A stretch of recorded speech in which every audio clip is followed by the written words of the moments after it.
Marka aad samaynayso muuqaalada VO3-ga, karakterka ama jilaaga qayb kasta qof kale ma isku beddelaa oo aanan ahayn kii hore.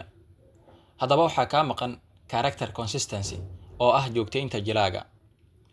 Aan ogaana sida loo joogteeyo jilaaga loona sameeyo muuqaal dheer oo isku mid ah qofka hadlaya iyo meesha uu joogaba. Ugu horreyntii waxaynu soo furanaynaa VPN-ka soo furo. Connected kusoo dheh sidoo kale waxaad soo furataa Flowgaaga soo furo oo inoo diyaarsan yahay. Waxaanu galaynaa markaan ChatGPT ayaan soo furaynaa. Waxaan leenahay promptiga ayaan kusoo diyaarinaynaa. Waxaan soo koobiyeysanayna marka promptiga noo sameeyay. Waxaan soo leenahay copy. Kadibna waxaanu tagaynaa Flow ayaan tagaynaa. Waxaan leenahay new project. Kadibna promptigi ku baasta garaynaynaa. Intaas ayaan ka jaraynaa. Waxaan leenahay marka video ka dhig 19:16 ah. Kadibna Omni Flash nooga dhig.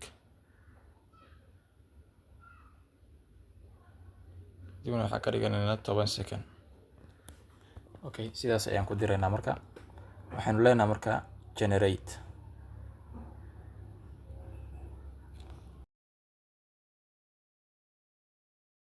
Hagaag muuqaalkii waa la diyaariyay bal aan isla fiirino. Teknoolajiyadda maanta horumartay waxaa ka mid ah samaynta muuqaalada lagu sameeyo AI-ga sida muuqaalada VO3-ga iyo Sora.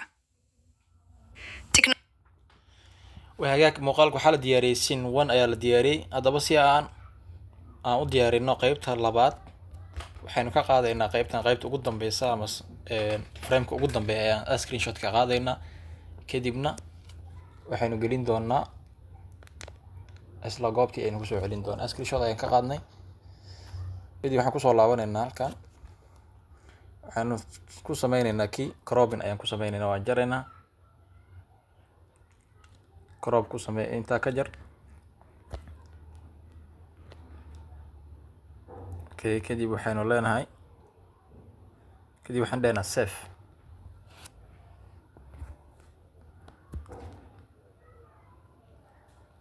Okay, kadib waxaan soo furanaynaa ChatGPT. Waxaanu diyaarinaynaa marka scene 2. Waxaynu soo koobiyeynaynaa marka scene 2 soo koobiyey. Kadib soo laabo. Waxaad imaataa isla goobtii imaw. Kadib waxaanu leenahay halkaasaan ku dhufanaynaa images aan dooranaynaa. Kadib sawirkii iyo screenshotka hore u qaaday soo gali. Kadibna kii hore paste ku dheh. Kii hadda promptiga macnaha scene 2-ga ku baasta garay halka. Kadib halkaa ku dhufo video ka dhig. Omni Flash isticmaal. Kadib waxaanu leenahay marka generate.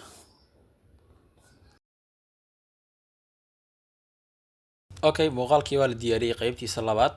Aan isla fiirin haddaba. Waana hub laba afle leh oo qofba si uu u adeegsado. Waxaana wanaagsan in loo adeegsado dhanka wanaagsan maadaama ay saameyn ku yeelan karto bulshada aad wax u soo gudbinayso. Okay. Waxaan ku joojinaynaa marka. Meesha hadalka ay ku joojinaysa ayaan screenshot ka qaadaynaa mar saddexaad. Okay, waxaanu geenaynaa marka meesha ugu dambeysa ayaan geenaynaa.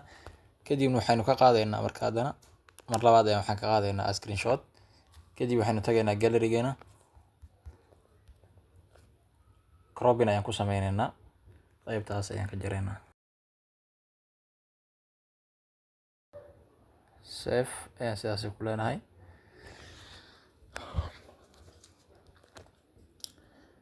Kadib haddana waxaynu soo diyaarsin doonaa marka promptigii saddexaad ama scene 3 ayaan soo diyaarinaynaa.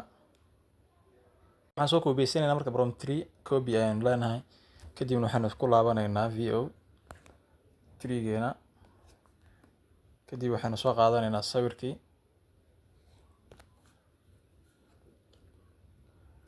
Sawirkii ayaan soo gelinaynaa. Kadibna promptigii ugu dambeeyay oo ah scene 3-ga ayaan soo qaadanaynaa.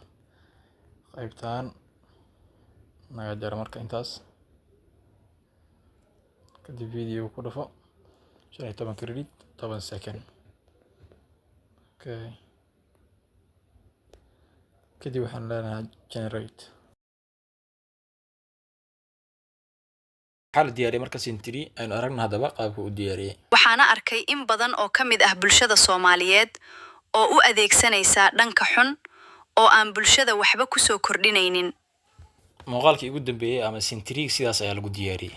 haddaba marka si aan iskugu xirno dhammaantood waa soo degsanaynaa hal ayaan usoo dejinaynaa. midka ugu horeeya ayaan soo dejinaynaa, waxaan ku dhufanaynaa halka, kadib waxaynu leenahay download ayaan okay, muuqaalkan asagana waa soo degay. marka si aan iskugu xirno waxaanu soo furanaynaa applicationka CapCut.